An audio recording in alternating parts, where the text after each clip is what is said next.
successful Democratic politician in our lifetimes. Yeah, I'd love to see Bill talk his way. If he could, Bill could probably sell that. He was a crafty salesman.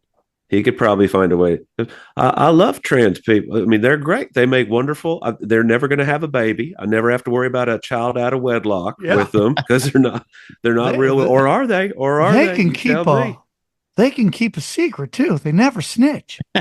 What'd you think of Biden becoming lucid suddenly for that last he gave? I mean, he sounded better than he'd sounded in years. That last speech he gave. What do you make of that?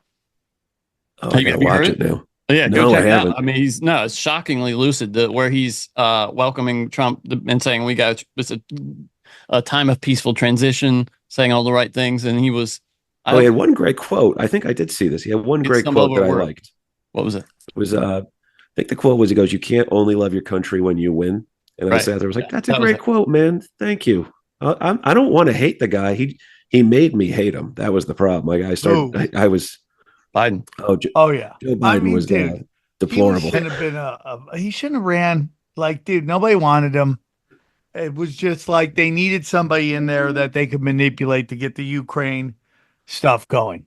That's it. They had nobody else. I mean, nobody. Hey, what do you guys think about this right here? Oh, is it short?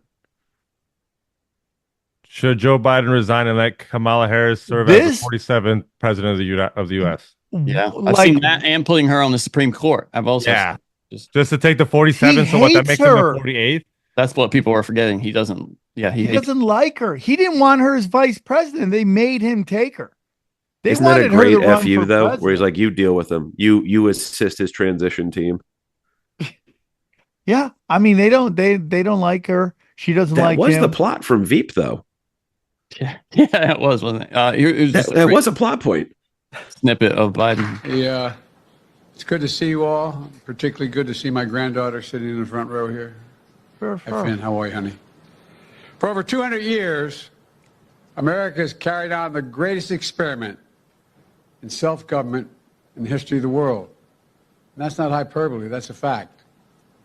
We're the people. Hyperbole. The people vote and choose their own leaders, and they do it peacefully. And we're in a democracy. The will of the people always prevails. Yesterday, I spoke with President-elect Trump to congratulate him on his victory. And I assured him that I'd direct my entire administration to work with his team to ensure a peaceful and orderly transition. That's what the American people deserve. Yesterday, I also spoke with Vice President Harris. She's been a partner and a public servant. She ran an inspiring campaign, and everyone got to see something that I learned early on to respect so much. That she's garbage. Can't answer questions. Like a ramrod. She has great character, true character. She gave her whole heart and effort, and she and her entire team should be proud of the campaign they ran. Anyway, you see, I mean, he's not stumbling over. This is the guy who couldn't complete a sentence for the past year, and he's just tearing